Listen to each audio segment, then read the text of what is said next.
Hello, good afternoon, everybody, or good morning, depending on what part of the country you're joining us from, or part of the world, I should say. My name is Scott Sinclair. I'm the Senior Manager of Programs here at Cancer and Careers, and I want to welcome you all to this afternoon's webinar. For those of you who are listening in on your phone, please let us know by sending an email to cancerandcareers@cew.org with your name and the phone number that you're dialing in from. That way we can confirm your attendance and make sure you receive any follow-up information after the webinar. Now, if you are new to Cancer and Careers, first of all, welcome. We are so glad to have you. We are a national nonprofit and the only program of its kind solely dedicated to educating and empowering people with cancer to thrive in their work environments. This slide has a list of all of our free programs and services that we offer. Our comprehensive website is available in both English and Spanish and is the heart of everything that we do. There you can find various support services, including our resume review service and access to career coaches. Our educational blog and newsfeed are both rich resources where you can see for people who've been diagnosed, their caregivers, employers, healthcare providers. You can all stay current on topics relevant to work and cancer. Our free publication library is available in both English and Spanish and provides tangible, easy to digest information about working and looking for work after a cancer diagnosis. And those are available in both PDF and hard copies.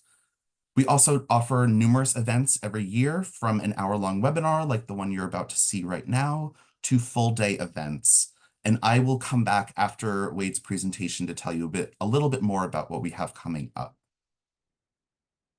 Now, for those of you who are seeking continuing education credits, this slide lists all of the organizations who have accredited today's webinar, as well as the required steps for getting a certificate.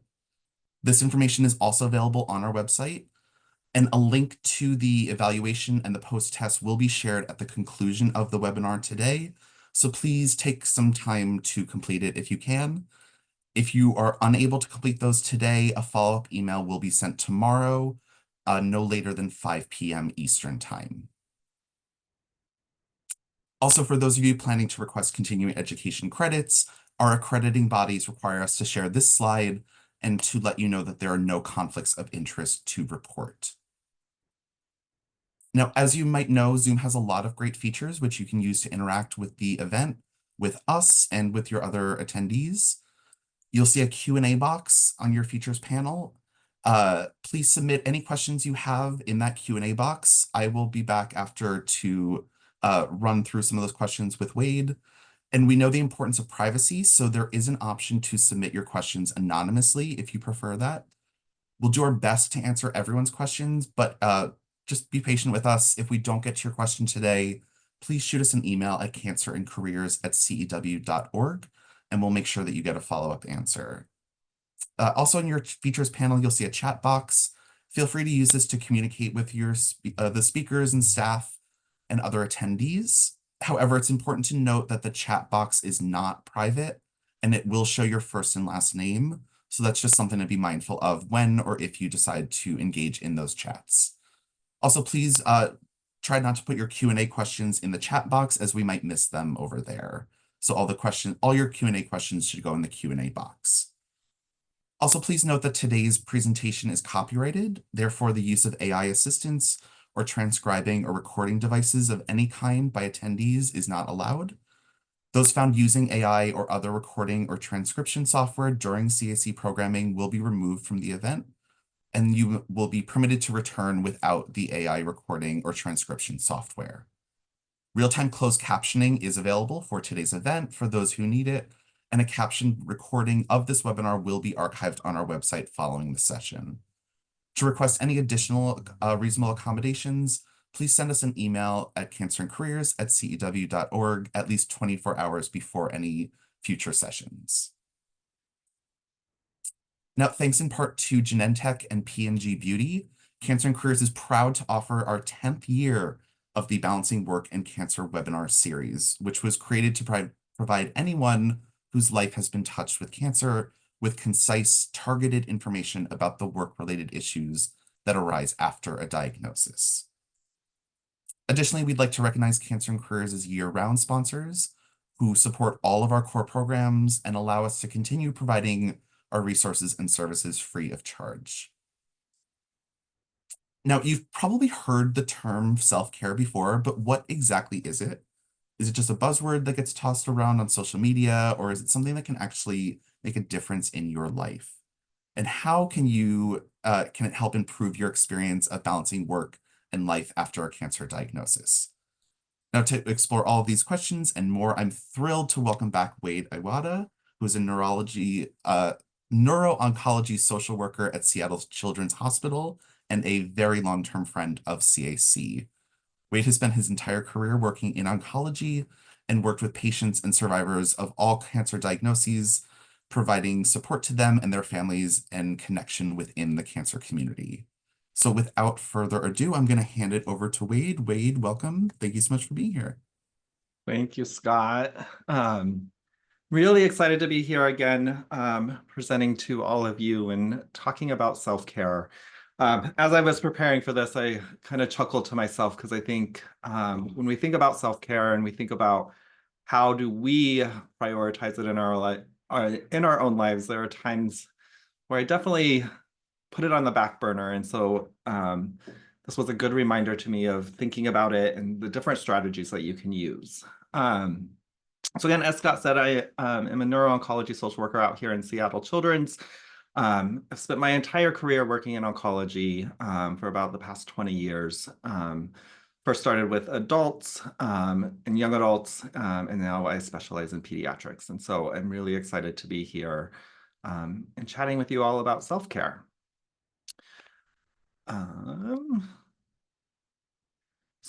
I think it's important to kind of start with like what are our perceptions or what are our ideas about self-care, and these are some of the images that I found that made me think of like what our common conceptions of self-care are, whether it's going outside, whether it's working out, meditating, finding some sort of inner peace. There's some of the thoughts that I often associate when I think of the term self-care. And I think sometimes these can be a little bit misleading. I think there's a lot of misunderstandings about self-care, that it is this very kind of new agey practice, that you have to be super positive all the time. I think that toxic positivity is a very common misunderstanding of what self-care is. And what I mean by toxic positivity is that everything has to be looked at in the positive, that things are always great. You can't look at the things that are making you feel bad or feel sad or stressed or worried.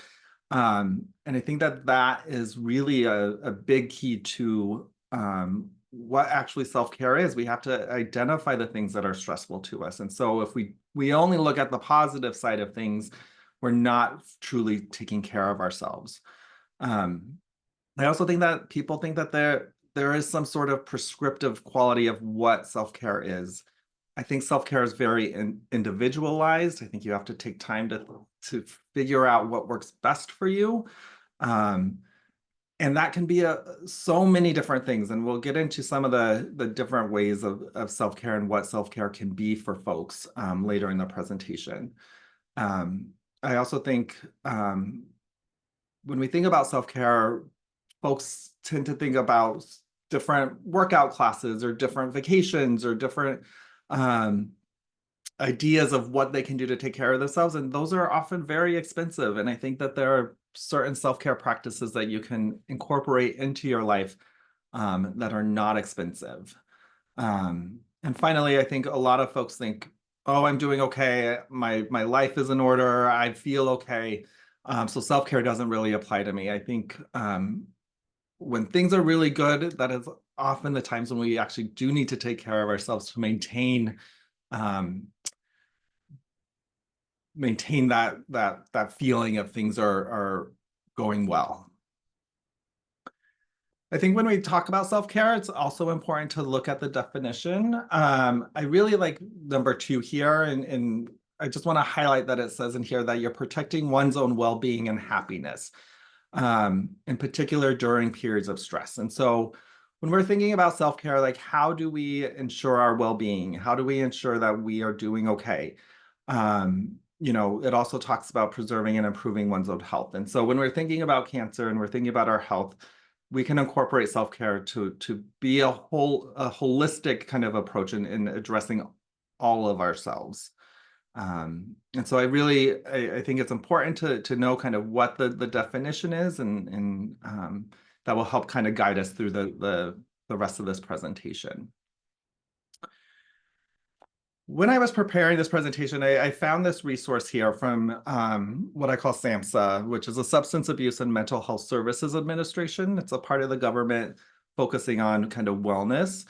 And they have this guide called Creating a Healthier Life, a step-by-step guide to wellness. This is actually a really fantastic tool. It's something that I would encourage folks to look at, to download. It's free, and it really lays out kind of wellness as a holistic approach to our lives and how we can take care of ourselves. So within that guide, they break down wellness into these 8 dimensions. And I think these are areas that we can really think about incorporating self-care. I think when we think about self-care, we often think about 1 or 2 of these domains, whether it's kind of emotional or physical. But I like the idea of thinking about wellness as a whole, or self-care as a whole, and knowing that we can touch self-care into each of these different domains here. I think it's also important to think that these are not all equal, that one may be more important to you at a given time, and that your priorities may fluctuate as you kind of are looking at your life, and what is important today may not be as important tomorrow or next week or in the following months. And so it's really, I like the way that they lay this out, and recognizing there are very many different ways that we can take care of ourselves. So here's just a closer look at kind of the 8 dimensions that they talk about for wellness. Again, I think when we think about self-care, we often focus on the emotional side of things as well as the physical. But again, all of these kind of make up our lives. And so when things are struggling with maybe your finances, maybe you recently lost a job or had to take a reduction in your work hours because of your treatments, or the cost of your medical care is very expensive, and maybe that's creating some hardships. Maybe that's a time that we can sit down and look at kind of what is going on financially for us, and focus a little bit more there on how can we prioritize that and get things into a place where they're not as stressful. I don't think we're ever going to fully take away stress from all of these domains, but it's about reducing it and making it a little bit more manageable. I think for a lot of folks, it's really easy to create barriers for ourselves for self-care. I know it's something that I do. I think the first thing, life gets in our way. I think it's work, treatment, kids, our social life. Having a busy schedule is a really big barrier, I think, for a lot of folks in terms of making self-care a priority for them. I think also if you're going through treatment or you're caring for somebody going through treatment, there are so many different things that come up that create barriers for us looking at ourselves. And I think it's very cliche, and I use it all the time, and I know a lot of folks who work in this field in talking about you really do have to take care of yourself before you can take care of others. And so again, thinking about when you're on the airplane and they're going through their safety demonstrations of putting the oxygen masks on yourself first before you help others, I think that really highlights the importance of self-care and being there for others or being there for yourself. So when we're thinking again about self-care, I know that I can create a lot of barriers for myself, and so I wanted to highlight, like, there are ways for us to think about self-care differently. I think a lot of times we think that, oh, if I'm putting energy into taking care of myself, I'm not being there for others, or I'm not a good friend. It's very selfish of me. I think taking care of yourself is actually not selfish at all. It's providing opportunities for you to make sure you're in a positive place, as well as creating the opportunities for you to be there for others. Self-care isn't, again, as I said earlier, it isn't prescriptive. There isn't just one way to do it. It's always evolving. There are different things that are going to work for you today than maybe a few weeks from now. So being open to the fluctuation and what may be working for you. It's also unique to yourself. I think what may work for your best friend or for your spouse, your partner, that doesn't mean it's going to work for you. It's finding the things that help you feel less stressed, help you feel more in tune with yourself, help you feel better. Those are the things that it's really important to think about. I also, again, speaking earlier about it being expensive, self-care doesn't have to cost money. I'll get into this a little bit later. One of the things that I do, I have a dog.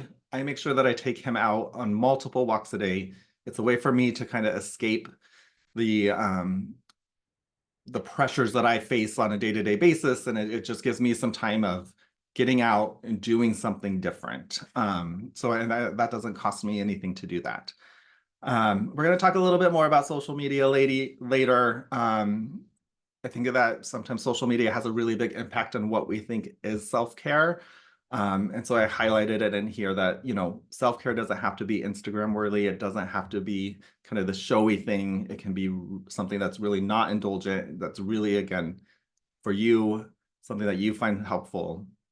And it doesn't have to be something that you have to do by yourself. I think we often think of self-care as being something that kind of pulls us away. We have to do kind of individually. There's many ways and many opportunities to do self-care with others. So again, I think as we reframe the way we think about self-care, these are things that can be done in your own backyard. There may be things that you are already doing that you don't classify as self-care that's I may classify as self-care, other people may classify as self-care. So it's important to kind of, again, broaden your viewpoint on what self-care may or may not be. And I also think it's important to look at kind of our community or things that we are interacting with on a day-to-day basis, seeing if there are things that we can learn from others to improve our own self-care. I have this picture here. This is my favorite slide in my whole slide deck. This is my dog, Reggie. He's the one I take out on multiple walks a day. And when I was kind of creating this presentation, I was at home doing some work, and I was trying to think about self-care and like, what are some good things to do, or how can I learn from the things around me? And my dog was just sitting there pawing at me and pawing at me and pawing at me for him to get some more pets. And I just thought, he's here, he's asking for what he needs, he's a happy dog. Sometimes we have to take a step back and say, oh, this is what I need right now. It's okay for me to ask about it. I don't think he's selfish. I don't think any of those things. I actually think when we look at our animals, when we look at our pets or our friends, our family who are doing a good job of taking care of themselves, there's a lot that we can learn from them. And so I would encourage you to think about what are ways that you can reframe what self-care means for you. So when we think about self-care, kind of in the context of cancer, I again kind of come back to the SAMHSA 8 dimensions of wellness and thinking about how does cancer impact me in these different areas. I think cancer changes your personal relationships. I hear from many of the families that I work with that their social supports have changed since their diagnosis. Whether that is friends not being there, loved ones not being there that they thought would be there, or having friends or loved ones step up who they weren't expecting to be the ones to be there to support them. And so there are changes in those personal relationships. Again, when you're going through cancer, there's a change in your financial situation. It could be loss of work hours, loss of income, um, an increase in medical expenses, all sorts of different ways that your financial situation is impacted. I think we also think about kind of the spirituality, faith-based community as well that is impacted. A lot of folks may question their faith. A lot of folks may find a newfound appreciation of their faith. And so self-care in the context of cancer, again, impacts so many different things. Again, physical changes. There may be changes to your body, the way your body functions after treatment or during treatment. And then also just the way that certain medications may impact your intellectual abilities or processing. I think a lot of folks are aware or acquainted with the term chemo brain. That's a real thing, and it does impact sometimes the way our brain is functioning. And so what are things that we can do when we're thinking about self-care and the way that cancer has impacted all of these domains?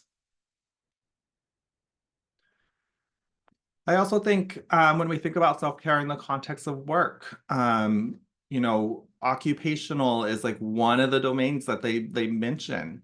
But when you're diagnosed with cancer, you're dealing with work, how are my coworkers going to view me now? Are they going to treat me differently? What does it mean if I request accommodations or time off of work? Am I at risk of losing my job? Am I at risk of not getting that promotion that I was up for? Are they going to change me to a different service area? There's lots of different things that people think about when they think about work and cancer and kind of the impact that all of this has on it. I think as we start to think about our work, like this is where I think Cancer and Careers does a really great job of providing lots of different educational opportunities about what are your rights as an employee. What are the benefits out there? Like, what is FMLA? How does that impact me? Do I qualify? There's lots of different things to think about when you're thinking about work and self-care that can help to reduce some of that stress that you may feel. I think thinking about it a little bit differently sometimes, or finding answers or finding out what your rights are, like that is a great tool for self-care and understanding what your benefits are, what you're entitled to, all those different types of things. That's taking care of yourself. So when I think about self-care, I wanted to break it down into some tools that I thought could be really helpful. And I kind of incorporated everything into 3 different buckets. So I think that there's self-care that you do in the moment. I think there's ongoing or habitual kinds of self-care. And then I think there are self-care that we do that is protective of us. So we're going to get a little bit more into what I mean by each of these 3 things. So in the moment self-care, I think it's pretty self-explanatory. It's addressing things as they come up. Whether that's a symptom, a side effect, addressing those things in the moment, kind of not letting them linger, not letting them kind of build up and cause more stress for us. Maybe it's something that creates joy and happiness for you. Maybe it's going and getting an ice cream, maybe going and getting a coffee, going out on a walk. Like those are little things that you can do that maybe impact kind of your joy, your happiness. One of the things that I put in here, I think specifically around work, it's responding to an email when you read it. This is something that I have been working on for a long time. I'm somebody who I read my emails and then I will say I'll get back to it at another time and then I forget completely about it. That causes me a lot of stress and anxiety. And so I've been trying to do more things that help to reduce my stress and anxiety, specifically around my email and just responding to it when I read it instead of waiting until I have quote unquote more time. I also think for a lot of folks, boundaries are something that we have a hard time with. I'm going to get a little bit more into kind of boundaries in a little bit, but creating boundaries and following boundaries, those are really in the moment types of things that can help to reduce stress, anxiety, frustration. And we'll get a little bit more into that moving forward. Um, and then I think also finding moments that you can celebrate, whether that's, you completed a treatment today and you're feeling good and you want to go do something to celebrate that, or you finished or completed all of your treatment, how are you honoring that? And so finding different ways to celebrate those small little moments, I think, is a really great way to incorporate some self-care. Again, these things can be really simple. They can be things that we are already doing. Watching TV, finding a show that you like, whether that's reading a book, stepping away, going for a walk. All these little things they should be kind of pretty simple, easy to do in the moment. I've told this story before, and it's one that I find a lot of my coworkers laugh at me. The work that I do can be really emotional and really hard, and I think I often find myself putting kind of my emotions in a box to get through the day. It's not healthy to just kind of shove those things down, and I find that I can get a little bit more irritable if I don't address them. I found that I really enjoy those reality kind of competition, whether it's like singing shows like The Voice or like America's Got Talent. Those are the shows that really weirdly allow me to process those emotions. I find that when I'm watching them, for some reason, I'm often crying out of joy for the folks. And so it's a way that helps me process the emotions of the day that I kind of don't want to do right then in the moment, but do them later in the day so that I can continue to be there for other folks. And so again, it doesn't have to be creating a new system. It can be things that you are already doing.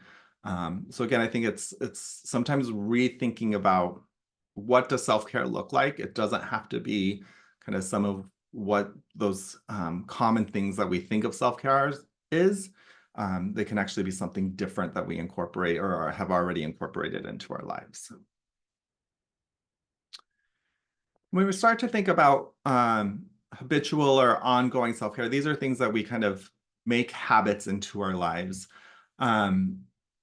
I have on here, the first thing is healthy eating. I really, really, really want to kind of highlight that this is not about restricting or avoiding foods. This is not about dieting. It is about having things in moderation. It is about making sure that things that we are doing are meeting our needs. I know a lot of folks can get really busy. They cannot, they won't eat until, 6, 7 o'clock at night. It's finding balance. It's finding moderation. Healthy eating, again, it isn't about restricting or avoiding. It's really about making sure that your body is getting the things that it needs to do the work for you throughout the day. Maybe that means planning your meals for the week. Or really thinking about what foods give me energy, what makes me sleepy, what may bring me joy in the moment, but ultimately starts to make me not feel good. I love a donut. I also know that if I eat a donut, I will have a pretty big sugar crash, and then it ruins the rest of my day. So I unfortunately have to avoid those right now. But I enjoy having them from time to time, and maybe it's not having the whole donut, but it's having a little bit, finding that right match for what I need. I also think, again, engaging your body, engaging your mind in different activities are really good ways to create habitual or ongoing types of self-care. Walking my dog, I've made that a habit. We go on at least 3 walks a day. And it's become really a routine for us. And it really has changed kind of a lot of my mindset. Like I look forward to getting out because it's a time where I'm not looking at my phone. I'm not thinking about work. I'm just kind of getting out and moving. And then I also think when we think again about like things at work, like, are you taking your breaks? Or what are you doing on your breaks? Using those times to actually refocus what self-care is. I think oftentimes we'll pull out our phone and look at either at social media or do, catch up on emails. Like, is there a time that you can just kind of put that away and actually enjoy some time off from kind of the everyday pressures that you're facing? Sleep is another one that I think is often overlooked as self-care. I think, life is so busy and hectic, and maybe you're working 1 or 2 or 3 jobs and like not being able to prioritize sleep. Finding a place or a time that you are actually able to get the amount of sleep that your body requires. I also threw meditation in here. I know I talked about kind of, it's one of those real common things that I think people think about when they think about self-care. I put it in here. It's something that I've learned in the past couple years, that meditation is actually very meaningful to me. And it's not something that I always had this idea that meditation was about really shutting off your mind and really not thinking about anything. And I really had to refocus that it's not necessarily about shutting off my mind. My mind is going to continue to have racing thoughts or go through the course of what my day is or what things I still have to get done. But it's just taking a time to sit still, to kind of focus on my breath, and let my mind do what it needs to do instead of trying to control it. That's kind of where I have turned with meditation. And I think it can be a really useful of just kind of letting go of trying to control our minds or our stress or anything, and just kind of letting go of it. So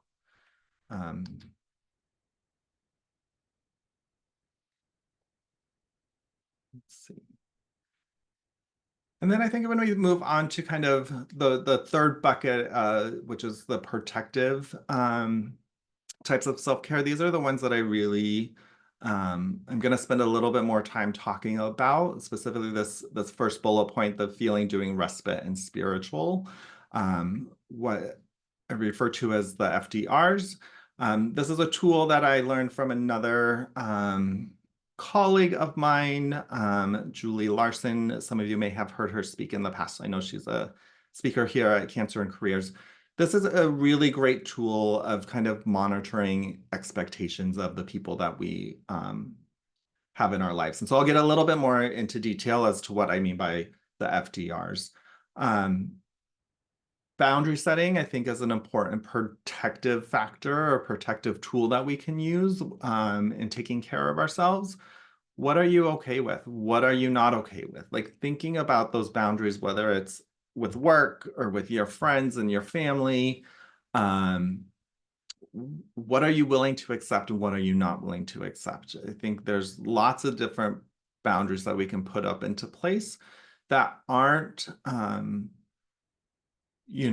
limiting or off-putting to the people in our lives, but are just really you taking care of yourself and recognizing what stress you're willing to take on and what stress you're not willing to take on. And then I also think just having good self-awareness. How am I feeling in the moment? What are things that are going on for me? Is this a space that I want to remain in? If not, are there things that I can do to kind of refocus my thoughts, my energy? Or is this a space that I do want to remain in? Is this kind of this feeling that I have, am I feeling at peace? Am I feeling joy? Am I feeling just kind of calm? How do I return to this place in the future? Again, it's not necessarily about returning to that exact feeling, but feeling that sense of calmness or sense of kind of stableness, whatever that feeling is. Like, how do we get back to something that resembles that? And so I'm going to go again a little bit more into the FDRs. Again, they're the feeling, doing, respite, and I added the S, the spiritual. So this is a way that I find has been helpful to a lot of the patients and families that I work with. And what it is it's a way of categorizing the people in our lives. I think, again, I said it earlier, one of the things that I hear the most from any of the patients or families that are going through cancer treatments are they're feeling disappointed or frustrated or not supported by their community. And so I think a lot of times I talk with them because it is a very common thing, and I recognize that there are certain things that certain people in our lives are good at doing, and certain things they are not good at doing. And so when we look at these four different categories and categorize the people in our life into them, that helps with expectations, that helps with feeling less disappointed. And I'll go a little bit more into what I mean by each of these four categories. So our feeling friends or our feeling members of our community, these are the smallest amount of folks that we typically have in our lives. I usually tell folks that most people can only count on one hand the number of people who fall into this category. So these are people who you can be emotionally open with, you can go to and kind of really unload all of those feelings, those frustrations, kind of really process emotionally what you're going through. You don't feel judged, you don't feel misunderstood, you don't feel embarrassed. It's really people you can open up to. Again, it's a small amount of people. And I think it's really hard for a lot of people to wrap around, because I think we think that we are more emotionally connected with a lot of folks. But I really do think like this is a small subset of people that we have in our lives. But you can also think about FDRs, or the feeling people at work. Like, who are the folks that you can go and really talk to openly about your frustrations with a coworker or boss, or whatever it may be, or that the customer who just came in. These are the folks who can really process that with you. So I think it's again about knowing that these are the people who you can reach out to for these things is really helpful. And then as we move on, we have our doing people. We have a lot more doing friends or doing people in our community. These are folks who are going to come over and help with the lawn care, grocery shopping, child care. They're going to cook you a meal. We have a lot more of these folks. At work, these are the people who you can say, hey, like, I need to go get off my feet for a few minutes. Can you help me with this task? Or, your supervisor, somebody can help you identify those folks who can help prioritize who's going to help you out with certain things. These people, again, we have a lot more of them. They're the ones who are going to do stuff for us. And then we have our respite friends, or another way to think about respite is fun. These are the people who are going to distract us. They're the ones who we're going to go out and do fun things with. They don't really want to talk about the emotional side of things. They just want to do a fun activity. They want to go shopping. They want to go to the bowling alley. They want to, they want to go on a walk. They really they are just for fun. I think these are the people that we have the most of in our lives. And these are, again, the folks that you don't want to go to if you're having an emotional need. These are the people that like will take your mind off of things, get you out of kind of that mindset, and kind of really distract. Again, when we have these folks also at work, they're the ones we can laugh at or laugh with, sometimes laugh at. Maybe you have personal things in common. Again, our respite, our fun friends are our most fun, or we tend to have the most of those folks.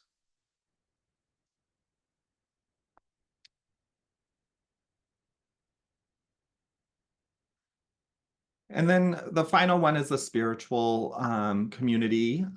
This, again, doesn't have to be, or it could not be involved with any sort of organized religion, but it's a great place for community.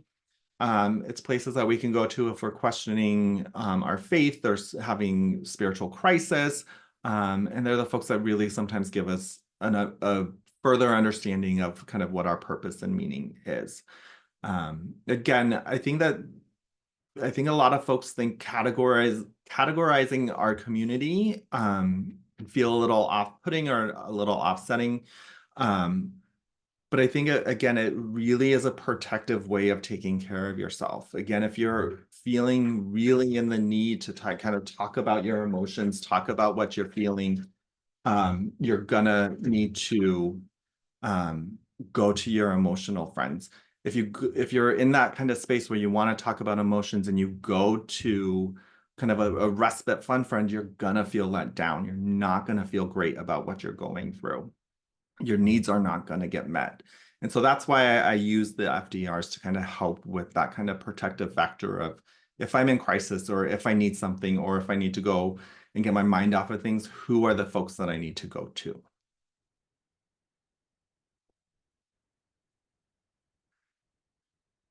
So I think as we kind of gone through the different ways or different things that we can do to create self-care for ourselves, I think the big question now is like, do I need to create or improve my own self-care?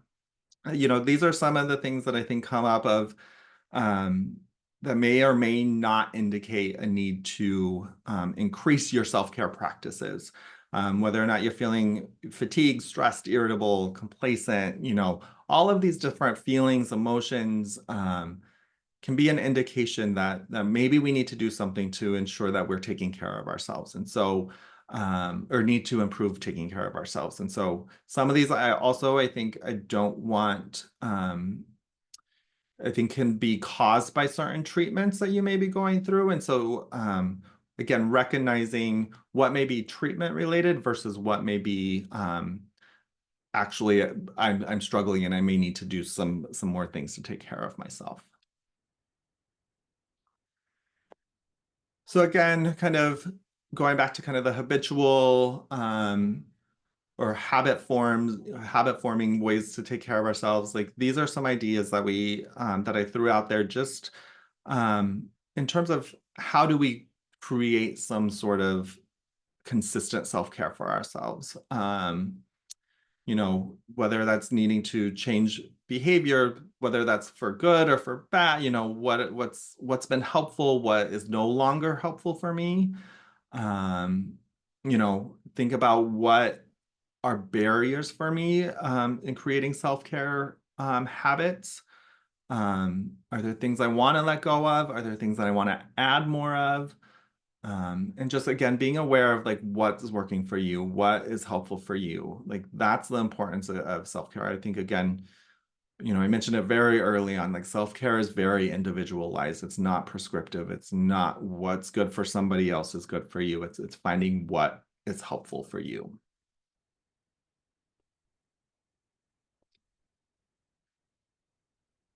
So when we start thinking again about work and self-care, there are different ways to create self-care opportunities for yourself at work. For some folks, I think work, you can feel really monotonous. It can feel like, okay, I've got this mastered right now and I'm feeling really stuck. So maybe taking on a new project, is that going to be something that is going to um, create feelings of productivity or feelings of happiness or of challenging yourself? What's kind of going on? Like, what is it that you want to do? If you're feeling stuck or in a rut, like, are you able to transfer to a different role? I put an example here of maybe you've been waiting tables or and your treatment is really impacting and you're feeling really fatigued. Maybe waiting tables is just too challenging right now. And so maybe you could talk to your boss and see if there's an opportunity to move to be a hostess. Maybe what are the opportunities that you can do to take care of yourself, both at home but also at work. Again, I also think when you're feeling in a rut or feeling like you've already mastered something, are there opportunities to learn new skills, different opportunities for training, different projects, things that you can take on.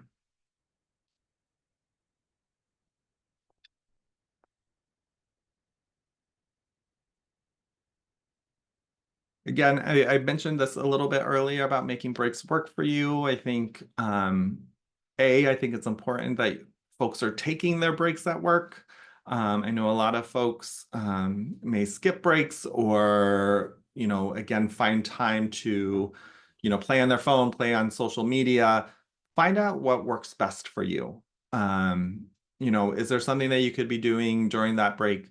Whether it's journaling, if you're an artist, doing some sketching, thinking about what you're going to do when you're outside of work, making those plans during those breaks, or connecting with others, or on the flip side of that, taking space from folks, whether that's having lunch with a coworker or again, taking some time to go outside, go on a walk, taking a space either with others or away from others, I think is different ways that we can take care of ourselves when we are at work.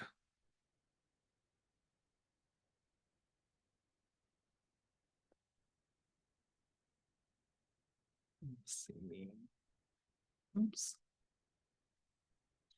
I think also, again, for external support, these can be folks that help us with our self-care. Maybe we have some friends, family, coworkers that are really, we find that we have similar self-care habits or joys. And so maybe we go with walks on with our friends or our coworkers.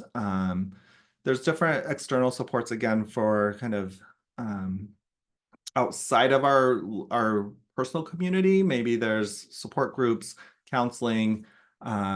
Yeah. Again, I'm a hospital social worker, so I always think that hospital social workers, if you haven't met yours yet, see if there is one at your center. They can be really good about connecting different opportunities for folks based on what they need. I also put here a link, or if you're looking for external support, if you're finding that you're kind of needing additional support emotionally, Psychology Today has this great tool where you can input your zip code and it will pull up the therapist in your area. So it's just a great resource. Here's just some other resources. Again, there's a link for the Psychology Today, as well as for the Creating a Healthier Life workbook through SAMHSA. Great again, I think that's a great tool for kind of looking at those 8 dimensions of wellness and walking yourself through it. I also think that there's different things, if doing a workbook or finding a therapist is not kind of where you are feeling you want to go with your self-care. There's different TED Talks, different kind of documentaries, different things, podcasts, to help you in kind of your self-care journey. I highlighted Brene Brown, not only because she's a social worker, but I actually find that she, some of her talks or her Netflix specials are really great at helping reframe how we think about things. There's also some apps and streaming services that are available. Feel free to download them, find what is helpful for you. Definitely lots of material out there. And I think in my haste of pushing buttons, I skipped over a slide. I think one of the things that I wanted to talk about was, again, when we're thinking about self-care, thinking about kind of how our lives interact with others, again, it's that social media piece. I think social media is really great for a lot of things. It's great for finding community, finding supports. And so I think it's important to look at what is coming up for you when you are utilizing social media. I think that we can find a lot of joy and happiness in kind of the things that we are finding on social media. And I think additionally, we can also feel envious, frustrated, annoyed by some of the things out there as well. So again, utilizing social media for what is beneficial for you, and thinking about how is this interacting with me? What is how is it making me feel? Is this helpful? You know, I think that that is one of the things to think about. And so I think that that is my last slide. I think I will leave that with self-care, you know, it is a very individualized thing. There's no one way to do it. Find what works for you. And it may be different from what everybody else thinks about self-care, but if it works for you, it works for you. And so we'll just leave it at that. Thank you, Wade, so much. I just have a few things to get through and then we'll get to all of your questions. If anybody has other questions for Wade, please drop them in the Q&A box. This slide has my contact information. If anybody has questions, feel free to reach out to me. Also, all of our social handles where you can follow us. We try to have little sticky content throughout the week that you can follow along with. And then we have some upcoming events I want to talk about. We have just announced our 2025 list of webinars, which you can see some of them on the screen right now. The rest, you can click the link at the bottom. I think, Chris, if you can drop the link in the chat too for everybody, that'd be great. Registration is open now. We hope that you'll join us next year as well. And then we also have our Midwest conference coming up, which is going to be on Friday, March 28th. That is an all-day conference. The Midwest section is really just the time zone that it's happening in. It takes place on Zoom, so everybody is welcome to join for that. And we're going to have a great lineup of speakers and presentations there as well. So we hope you can join us there. And then finally, I'm going to leave the requirements slide up while we go through Q&A for anybody seeking CEs. Again, there's going to be an eval that pops up in your browser at the end of the webinar today. If you don't have time to fill everything out immediately, that's totally fine. You're going to get an email tomorrow, no later than 5 p.m. Eastern time with all of the links and all of the requirements necessary. And if you're not seeking CEs, we'd still love to hear your feedback on this. It really helps us, especially, know what's working, what's not working. It'd be great if you have time to fill out the evaluation. We don't need you to do the post-test if you are not seeking CEs. So Wade, we have a few questions here. The first one is, can you say more about how you know someone is a feeler, doer, respite, etc.? I have a hard time discerning who can do what. There's overlap or different situations that might do either. Like someone driving me to an appointment is also emotional because of my anxiety there, even though they're able to drive as the main reason. Yeah, absolutely. And I think that that's a great point, and I should make sure that I highlight that when I talk about it. I think that there are definitely folks who fall into different or in multiple categories. I think sometimes it's trial and error of maybe you think that this friend is kind of an emotional support for you. When you put them in that category, it's okay. Like part of the reason we're categorizing them is to try and limit kind of our or understand our expectations when we reach out to them. So if you put them into kind of the emotional category and you reach out to them for some emotional support and they maybe not meet that need, it's okay to move them to a different category. Additionally, if you have them kind of in kind of that category of doing and they're driving you to your treatment, and you're talking with them about like, oh, like I've been so stressed about this, and like you find that they're really engaged and listening to you, like that's great information and knowledge, and you can then put them also in the emotional kind of category. So it's a very fluid process. Again, it's understanding that this is about kind of understanding what you can expect from your folks, because I can't say how many times I hear from patients, from caregivers about their frustrations with the folks in their community and not being as supportive as they hope they would be.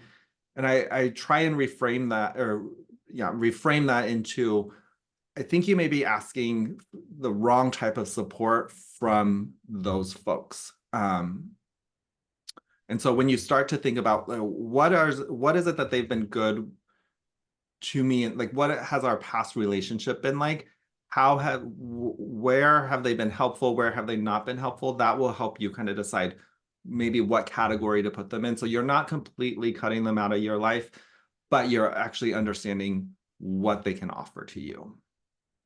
I feel like people can also change like even day to day of what category they might end up in. Of like, I have friends who you might normally go to for advice or to vent, and they might be in a bad mood one day and don't want to hear it or, whatever it is. So I feel like it really is a fluid Yeah.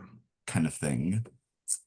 The next question I have here is, what if my workplace is just inherently stressful and everybody is stressed all the time? How do I make self-care part of my day when my body just instantly tenses up whenever I'm there? Yeah, I think I have a couple of thoughts. I think, again, it's about those expectations. If you are going into work like hoping every day that it's going to feel less stressful, like you're just setting yourself up for disappointment. And so understanding what you're walking into, I think it's inherently stressful. So what are things that you can do to prepare yourself for going into that environment? You're going to be there, whether it's a 4-hour shift, 8-hour shift, 12 hour, however long you're going to be there for, you have to understand what it's going to be there. And so what are things that you can build in to kind of take you out of that mindset or to give you a little break from that stress, whether it's maybe you're really into food and so you decide that you're going to bring like amazing snacks for yourself to have throughout the day. um, Maybe that you have 15 minutes between meetings. And so during that 15 minutes, you're going to shut off your phone, you're going to shut everything, you're going to get outside, you're going to take a little bit of a break. There are certain things we have control of.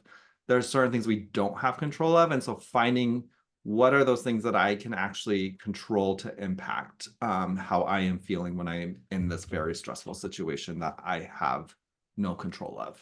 So. Yeah, I love that. The next question I have, any suggestions for night shift workers to have a better life balance? Yeah, again, I think that it's a very similar question to the last one of, you know, you may not have control over kind of what your shift is and, what are the opportunities of available to me. Maybe, I enjoy going to the gym and like my gym's not open when I have the, time or I'm sleeping during all of these things. It's finding the things that are meaningful to you that you can incorporate into your life. And so it can be in the middle of the night, it can be in the middle of the day. It's those things that work for you. I I think the one thing I want folks to take away is that self-care, um, it's what you want it to be. Like self-care isn't, again, there's not, I can't tell you this is what's going to work for you. Um, in the moment. It's really about finding the things that are good for you, like make you feel good. It's finding those things, and it can be there's so many opportunities for what self-care can be. Like, it's why I start the presentation the way I do. Of like, this is what I think most people think self-care is. It's those images from the very first slide. It is so much more than that. So it's, again, finding the things that work for you. And I feel like making a conscious decision or working it into your schedule. Hmm. And I feel like a night shift worker, you can kind of get into a rut of a cycle of like you go to work, you get home, you go to bed, you wake up, you go to work, you go home, you go to Yeah. bed. Like, so, planning 20 minutes of yoga when you wake up in the morning or in the whatever time you wake up at, in the Yeah. afternoon, at night, whatever your schedule is. But like making that decision of like, I'm going to take 20 minutes before I even brush my teeth or before I have breakfast, like do something, or, whether it's at the end of your shift, you go and have a meal that you love or something like that, like really working it into your schedule, I think can help too.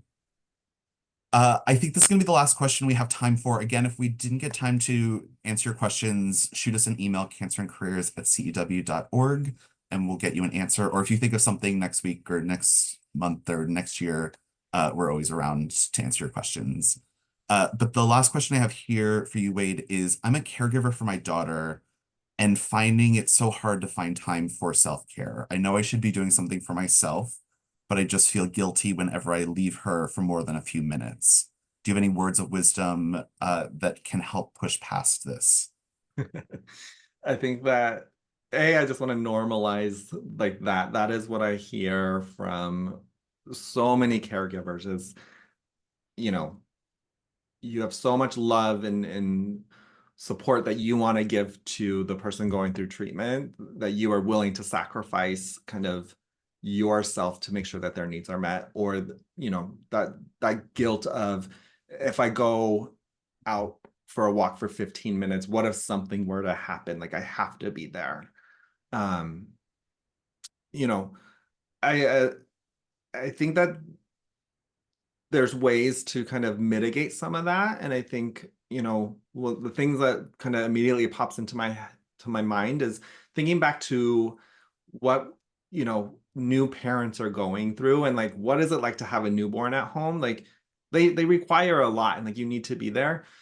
But I think a lot of folks, like I think about kind of my NICU colleagues, and when the kid is asleep, if they're taking a nap, like that's your time to take care of yourself, whether that's you take a nap or you are kind of finishing this project that was important to you. Like find the little pockets that you can do something for yourself when they're not needing a lot. If they're taking a nap, maybe you have an hour there that you can do something and not feel as guilty as you would if they were awake and kind of feeling symptomatic or needing more things. Like find the times that work for you. And hopefully that will help you. The more you do that, the more trust I think you get, and that you can give them some more autonomy and give them more freedom, and more time for yourself. Yeah, we always use the cliche too of like you need to put your oxygen mask on Mhm. before helping the person next to you. So, and there might even be ways to work in self-care with your child. Like maybe there's a TV show that you both love that you watch together, and like every Wednesday night you turn on Abbott Elementary and you have a half an hour of like laughing and escapism, or something like that as well. Absolutely. Again, it goes back to that point of it's not something you have to do by yourself. Like self-care is not something that is only done in isolation. So you can do it with other folks. But it's also fine to take an hour Yeah. if you need an hour. You go on a walk and they'll be fine and be glad to see you when you're back. Yep. Well, Wade, thank you so much. This was once again great. I have notes for myself to take into my own life. Thank you all for joining us, and we hope that we'll see you next year. Have a great day.